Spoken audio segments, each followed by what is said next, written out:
incha allah ci actualité bi nga xamante ne moom moo ñeel wàllu politique mais waxtaan bi tey dañu koy dooree ak rapport bu Cour des comptes bi nga xamante ne dañu ci tudd ay dages yu bari bokk na ci suñu invité ñuy wax ni am na yenn faute de gestion yoo xamante ne da nga ko def déjà ndax mën nga ñëw ci lan la ñu lay reprocher exactement ci boobu les rapports. Bon, je pense que le rapport moom lu ñu ciy wax amatul le rapport c'est du français mu ngi ci net bi mu ngi ci cité aussi la Cour des comptes et je pense que c'est une ci wolof s'il vous plaît. waaw je pense que seen télévision ak seen groupe quand même est revenu ñëw na largement ci rapport bi j'ai beaucoup suivi avec beaucoup d'attention et d'intérêt li nga xam ne rapport bi jot na ko génne. Bon gis nga ci commentaire bu ne mais je pense que dénkuñu ay responsabilité pour rien du tout donc nit moom bu ñu la tegee fenn je pense que bu mbir amee da nga ci war a dem ak dal mais wax ci ak ñi nga war a waxal donc ñun waruñu taxaw ci mbedd bi mel ni le sénégalais lambda bi nga xam ne moom arbitrage bu ne la ciy def ak jugement bu nekk donc ci réew la ñu ne état de droit la ñu ne dañ ñu dënk responsabilité dénk ñu ci ay postes stratégiques donc je pense que suñu rôle vraiment nekkul ñu nekk dans un débat vraiment de bas étage ay tontuwante wala nekk ci leneen je pense que ay cadres ay fonctionnaires de haut niveau ñoom la ñu liggéeyal dans un rapport boo xam ne la procédure bi dafa nekkoon une procédure contradictoire ñoom ñu bind laaj la yow nga tontu leen ñoom ñu am recommandation yi ñu def bon boo ci toogee di ci dégg yenn yi bon je pense que c'est le Sénégal. mais justement d'où l'importance de leeral ñu lan lañu la ci reprocher exactement comme ni nga ko waxee bari na commentaire yu ñu ciy def ñii ñu ngi naan surfacturation la ñii ñu ngi naan da nga waroon fay nga fay espèce te amoo ci droit donc d'où l'importance de wax ñu exactement lan lañu la reprocher. rapport bi mu génneeg léegi yàgg na et je pense que vraiment bu nit di nekkee niti média la première des choses mooy mu def un recoupement même bu ñu wooyee ñun jotuñu mu dem à la source à la cour mu demander wala mu ñëw ci ministère concerné bi ne ko man dama bëggoon a am seen version des faits mais dañuy xëy rek gis ci média yi ñu waxal la lu nekk et après bu toogee ba tey 3 mois 4 mois après ñu teg ma pour me demander ta version est-ce que amati na sens bu fekkee yee ngeen su may mbokk wax lu leen neex bu fekkee yee ngeen su may xarit wax lu leen neex bu fekkee yee ngeen su ma njaboot wax lu leen neex 3 mois après ñu door ma demander quelle est ta version et si j'avais raison sur vous la ngeen di toog baalu ma ak ou bien da ngeen di baalu mbokk su may ak moi je dis aujourd'hui je suis un fonctionnaire je suis justiciable si j'ai commis une faute de gestion du à la table publique sur la place publique lañ ma war a juger je pense qu'il y a des corps de contrôle habilités pour vraiment bu dee dama ne deful yoon ñu teg ma ci yoon et que loolu man je suis à la disposition de la justice sénégalaise pour rapport bi jeexagul parce que ba tey ñun ñu ngi ci procédure Dick mu ngi woote pour déglu woo nañu la woo nañu ma bien sûr woo nañu ma et je pense que et par erreur lañ ma wooye parce que man bokkuma si ñi nga xam ne dama bokk ci information judiciaire yi donc tey comme ni ma wax rek rapport bi bu mu ñëwee les gens jëluñu le temps nécessaire pour vraiment def et puis exploitation bi aussi du n'importe qui moo ko mën a def parce que du n'importe qui mooy vérificateur du n'importe qui mooy spécialiste finance publique c'est comme ñun ñi nga xam ne dañoo jàng finance publique ñun la ñu teg ne ñu da ngeen def faute de gestion waxatuma ki nga xam ne leneen la jàng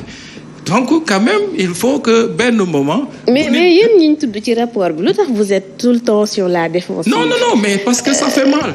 xam nga ça fait mal sur une chose boo xam ne. vraiment quand ça fait mal et que am nga occasion. non mais ça fait mal seetal sa bopp wala wax nit jox nit yi la véritable version. mais man tey ñëwuma parce que dama bëgg a leeral du waa Sen TV laay leeral wala keneen. vous êtes venu pour répondre à des questions. non mais je sais que ne li am solo. mooy tey bu ma taxawoon di setal suma bopp yi te cour bi setalu ma amul sens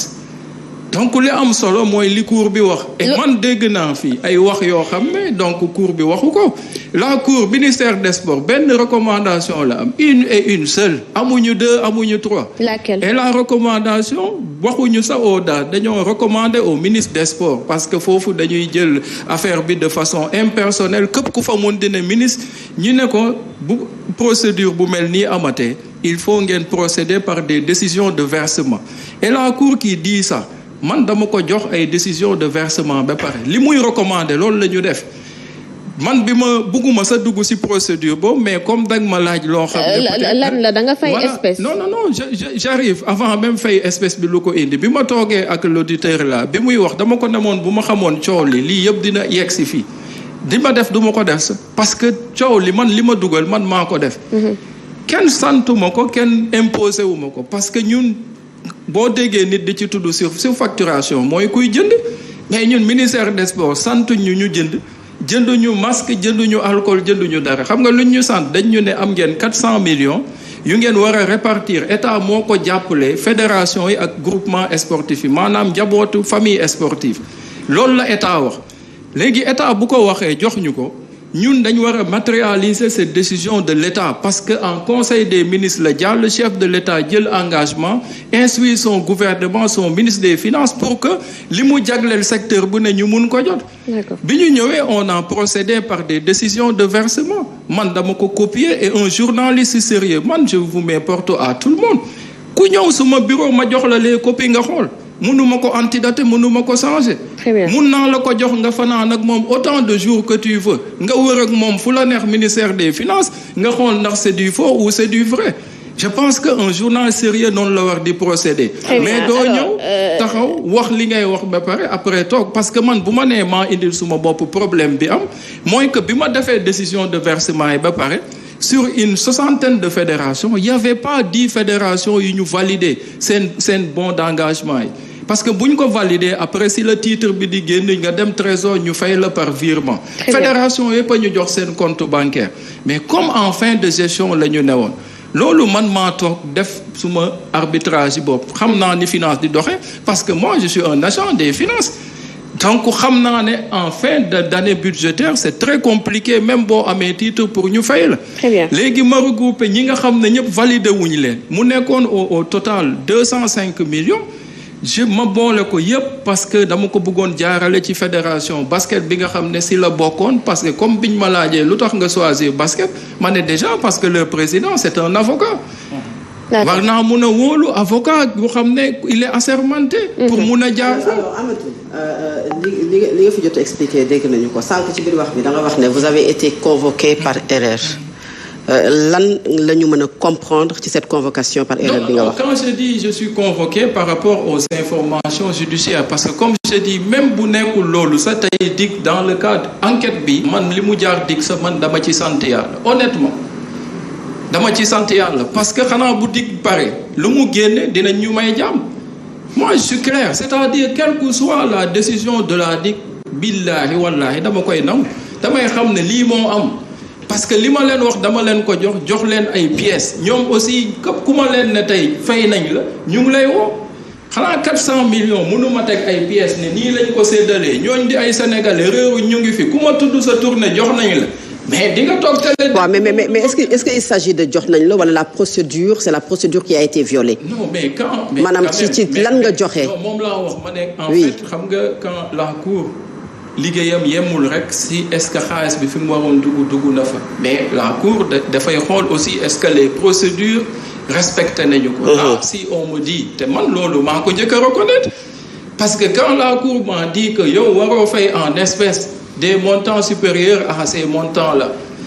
mais man j'ai dit vous avez raison monsieur donc vous reconnaissez mais loolu laa bind loolu lañ ma waxal nag ne daas bi nee na li ñu koy toppee yëpp c'est du alors bu ñu waxee monsieur le vérificateur Amadou une tolérance administrative parce que dès l'instant que dama lay répéter li ma bind ndax loolu kenn dicté wu ma ko maa ko bind toog xalaat ko dama ko ne dès l'instant que liñ ma santoon man moo nekkoon fédération yi def naa ko fay naa leen même si vous me violez cette disposition de l'article 104 qui m'impose à payer par virement ou par chèque je sollicite une tolérance administrative de la part de la cour loolu laa bind c'est du français et loolu bokkul ak liñ lay toppee yëpp yaa ko def moi je ne suis pas de mauvaise foi parce que j'ai été vérificateur dama doon ñëw en entreprise boo demandé seen patron buggaan vérifier naa ko temps d'accord besoon je connais les procédures donc am na loo xam ne c'est pas parce que je les connais que man mi koy def. Alors au moment où vous reconnaissez qu'il y a erreur, au moment où vous sollicitez quand même benn tolérance administrative par rapport à la violation de ces dispositions de l'article 104, est-ce que loolu joxul dëgg ñu jàpp quand même yorin bi ak doxalin bi dafa am njuuj njaaj bu ñu ci nemmeeku. xam nga njuuj njaaj mooy luñ la ne joxal diw te joxoo ko. c'est-à-dire mais buñ la nee jaarale ko fii te jaarale woo foo ko fa également. xam nga dafa am loo xam ne. violation la oui. c'est-à-dire quand on viole une procédure bokkul ak xam nga contrôle dafa am lu ñu naan contrôle sur le fond ak sur pièce xam nga mais lii dafa nekk loo xam ne bu nekkoon match football du sa carton jaune la violation bi ma def man est-ce que jar na coow li ab yëpp loo xam ne maanaam faute la bu la arbitre di woo ne la prochainement je sors même pas le rouge mais jaune. Pour vous dire le degré de l'infraction c'est pas une infraction tey boo man bu fekkoon loolu la kon du ma ko def et man ce qui m'a motivé le plus simple pour man xam nga lan la c'est-à-dire su ma yoon newul ndax valider nañ bons yi wala valider wuñ ko c'était plus simple pour man dès l'instant que j'ai fait tous les bons fay nañ la fayuñ la su ma yoon newul. Alors dans ça je pouvais avoir cette attitude là mais man aussi teguñu ma ministère des Sports pour que may war a mun a toog war a mun a trouver ay solutions ma ne du ma ko trouver. moi j'ai été à la recherche de solutions. Justement DAGE yi est-ce que ni ñu leen di falee ni ñu leen di tabbee violé wul règles yi souvent DAGE yi dañu leen di tabb ci homme de confiance ki nga xam ne moom moo nekk ci ministère bi ñu bëri noonu la ñu ko jàppee. lan nga ñuy wax foofu mais man bokkuma si DAGE yi man honnêtement Matar Ba indiwuma fa Diatara indiwuma fa. Donc je bénéficie de la confiance du chef de l'État. Il n'y a aucun ministre bu ma woo ne ma dama lay proposer DAGE. Moi, comme je dis, dama toog ba nit une personnalité, la plus haute personnalité de ce pays, confier ma une responsabilité et mettre ma sous l'autorité d'un ministre mu nekkoon à l'époque le ministre Matar Ba. Aujourd'hui, je suis avec le ministre Diatara, comme je dis, man li ma fa teg def suma liggéey la. Mais man, il n'y a aucun ministre, je dis aucun. Qui peut aujourd'hui même boo ma proposer woon taxul nga moom parce que la responsabilité elle est personnelle c'est-à-dire tey loolu aussi c'est un faux débat bu kenn gëmloo nit ne ab ministre dafay nommer DAGE am pour di ko def loolu ko neex parce que bu fekkee loolu am na aussi responsabilité DAGE ba ko nangu la te man DAGE yi ma xam kat honnêtement. Vous avez été au banc des accusés dans cette affaire-là. Non mais c'est normal mais c'est normal parce que li ñu yor la c'est normal que mu indi coow li mu indi parce que comme je dis le rapport c'est pas une première fois qu'un rapport sort te rapport bi nit ñi dañ ci war a sant yàlla gërëm ci son excellence le président de la République parce que rien ne l'imposait à confier la la gestion des fonds pour que Cour des comptes mu vérifier ko xam nga moo tax man du ma comprendre. différent du bëri jàpp ne ce sont les partenaires étrangers qui ont insisté le FMI même pour que quand même ñu leeral fan la ñu dugal fonds force Covid-19 les 1000 milliards partenaires yi dugaluñu ci presque 10% amul sax jàpp ma ne sauf erreur partenaires yi amul luñ si dugal. ay citoyens sénégalais ñoo ci participer li des mobilisation état du Sénégal encore que nous sommes un état souverain c'est-à-dire partenaires yi dañuy toog di négocier ak ñoom ñuy am loo xam ne dans le but non si c'est dans le but pas monopoliser mais c'est dans le but de loolu la amul partenaire bu mun a imposer aujourd'hui l'état loolu moom nañ ko sant président de la République xam nga tey boo toogee gis ne moom mënoon na jël rapport bi parce que rapport ñu ngi am na rapport Cour des comptes bi am na beneen rapport bu ko jiitu rapport IGE mu ngi am rapport IGF mu ngi am mais les rapports ñu ngi fi bii li tax mu indi coow li mu indi mooy la nature du fonds bi ak coow li ak période bi mu amoon moo tax te nit ñi li ñu jàpp amul parce que nous étions dans une période d'exception xam nga tey am na loo xam ne comme je dis moi j'ai beaucoup de respect pour nos vérificateurs parce que j'ai été vérificateur du ma toog te loolu aussi dama ciy def benn digression pour wax ne doo comprendre nos hommes politiques parce que ñi fa nekk Cour des comptes ay magistrats lañ bu ñu génnee rapport parce que c'est sur l'État ñun les gestionnaires ak ñi nga xam ne ñoom la ñu dénk ministère yi ñu tagg magistrats yooyu ne ils ont fait un excellent magistrat un excellent travail alors que boo demee ci beneen cour mu convoquer un opposant convocation kese ñu ne dañ ko comploter magistrat bu ñu jënd la nous on pouvait faire ça mais man du ma def loolu man damay jàpp ne magistrat yi nga xam ne ñoo nekk Cour des comptes ak yeneen magistrat yëpp laa yemale parce que ñoom ñëpp dama ni ma jàppe suma bopp noonu laa leen jàppe gisuma tey lu jar ñu jël rek rapport ne dañ ci singale doomu aadama gisuma ko parce que amuñu ci benn intérêt et que le rapport aussi bu nit ñi jàpp ne contrôle loolu boo laajee peut-être ñenn ñi les chefs d'entreprise sax xam nañu ko non dama bëgg a daaneele foofu balaa ma ko kii parce que le rapport a un aspect pédagogique parce que tey du liñ la génneel yépp da lay won ne lii nga def pour suba nga mun a jël aussi ay dispositions implanté ko ba nga xam ne gestionnaires yi dinañ mun a améliorer wu mais du lu ñu génne yëpp que ne ay yëfu dañ jël xaalis yóbbu fii yóbbu fële dama la ne fii ba la Idrissa Seck waxoon ab sénégalais mënut a génne tey loxoom wala génne tey preuve que ne mun na ma indil. loolu moom yeggaguñ ci na enquête bi jeexagul. en toute objectivité bëgg nañ la laaj. naka nga jàngatee rapport Cour des comptes dans sa globalité pas rek yow ci li la concerné d'âge bi nga jiitee parce que ni nga ko waxee ci moment bu métti la xewee fonds force Covid 19 gestion bi ngàbbin mi gis nga rapport Cour des comptes li mu ci génne lépp ak yenn ci ay ministères ak recommandation yu mu def ci yenn ci ay d'âge naka nga jàngatee ce rapport là en toute objectivité. waaw mais ni ma ko jàngatee mooy que comme li ma wax rek moi je suis un fonctionnaire de l'État. dama jàpp ne tey rapport bi ñi ne Cour des comptes génne wuñ ko parce que dañu bëgg jafe-jafe tel d'âge wala parce que tey même bu ñu jëloon d'âge yëpp yóbbu tey kaso amul lu mu leen di indil benn njëriñ. indilu leen dara. mais ngàmbit bi gestion bi. waaw mais moom gestion koppar yu nga xam ne. sama dërëmu xadi colonel dërëmu Fatou Abdou ak Jermel jaaykatu gerte caaf bi xam nga yéen fii lañ leen def vérification. waaw di leen demander 2 milliards. waaw grève sax def ngeen ko fi ñu bloqué seeni compte ça fait mal à tout le groupe. moom miin nañu ko ci yéen. xam nga non je vous explique. la grève c'était quand? Je vous explique. Il n'y a jamais eu de grève. Alors que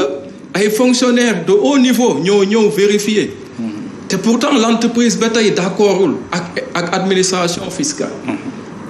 moom am na ay conseils yu koy won ne ba tey gars yi lii ak lii. ñaar yi ngay comparer bokkul. non dama lay jox exemple rek. c'est-à-dire lépp ay textes la. lii code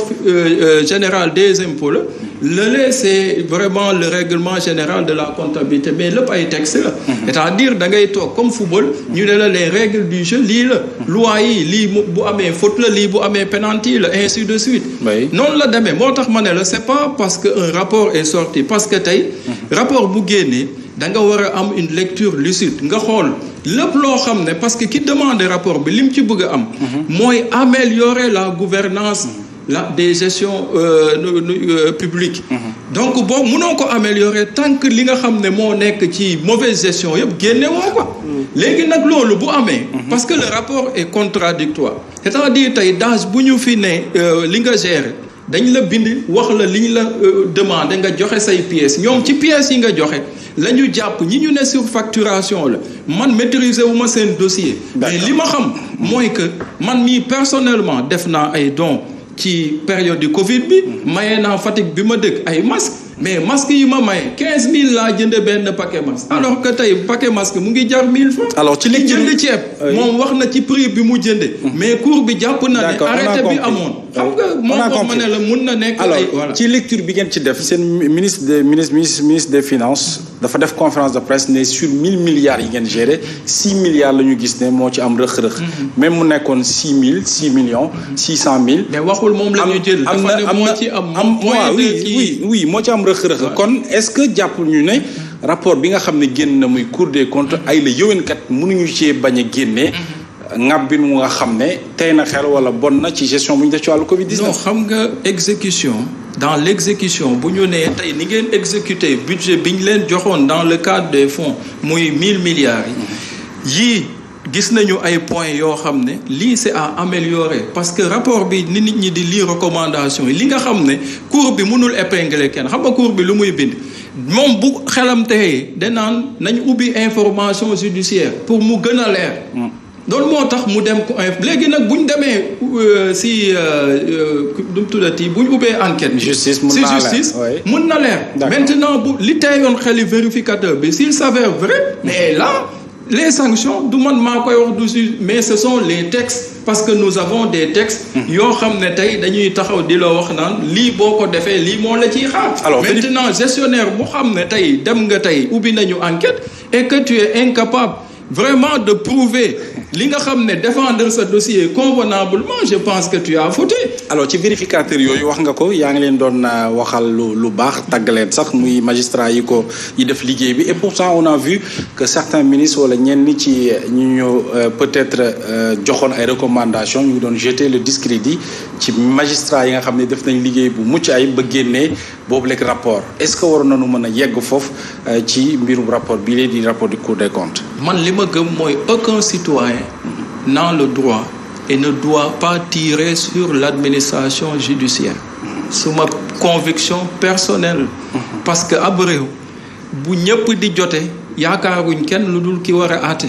Maintenant tey bu fekkee man dama bokk tey ci pouvoir moo tax luñ ma teg ma ne ànduma ci wala lii ak lii wala dañ may kii wala dañuy politique ki bokk opposition naan dañu jënd juge ba mais fan la ñu jëm. C'est-à-dire aujourd'hui dans ce pays-là il faut que les gens s'arrêtent ñu taxaw tey am na loo xam ne yow doo ko def du ma ko def Fatou du ko def keneen du ko def kenn si ñun ñemewul taxaw am lu mu wax kilifa diine ndax dañ ñu ko yare mais war nañu yar suñu bopp aussi ba kenn si ñun du taxaw wax ab magistrat lu mu ko war ta wax parce que moo ñuy àtte war nañ mun a gëm ne aujourd'hui parce que amul njaboot joo xam ne tey ni ñu bëgg ñu mel noonu la ñëpp mel dans chaque corps il y a des gens aujourd'hui tey ni ñu war a mel wala déontologie bi ñu war a am amuñu ko mais bu mu tax quand même que ñu tirer sur tout. Très bien Khady Colonel. mu ngoog alors malgré rapport yi génn yëpp tout le temps tey lan moo tax nguuru président Macky Sall mënuñu tàggali ko ak coowal manque de transparence ci gestion aux deniers publics. Mais est-ce que vous avez fait une rétrospection sur les années passées? Par exemple la gestion du temps de Diouf du temps de Wade ngeen xool loolu du question de mun nañu wax ne le président comparaison n'est pas raison. non c'est une façon de vous dire que amélioration dafa am ci gestion publique ñun ñi nga xam ne finance la ñu ne xam nañ li ñuy wax bu njëkk benn bout de papier nga doon am comme ay quittance il y avait aucune sécurité dans ça et une personne comme je dis gis nga fii ñu ne ci dëkk bii ñu ne question personnelle yow boo bëggee baax da ngay baax mais boo bëggee bon kenn Mamadou les personnes li Khady di wax les personnes qui ont été épinglées ci nguuru Macky Sall amu ci kenn koo xam ne inquiété nañu pour préciser comme kan elles sont nombreuses dégg nañu fi ay rapport non dégg nañu fi ay rapport dégg nañu fi ay rapport oui rapport Cour des comptes yu fi jàll il y avait d'autres rapports c'est-à-dire le rapport de la Cour des comptes amagul kenn koo xam ne rapport parce que rapport bi liggéey rapport bi je parle pas de ce rapport précis ban rapport des autres rapports yu ko jiitu am na fi ay rapport yu fi génn OFNAC rapport IGE rapport mais liir nga ko lan la ñu bind OFNAC OFNAC lan la ñu bind non je te demande rek vous étiez là quand le président Macky Sall disait que am na yoo xamante ne moom moo ci teg coon-coon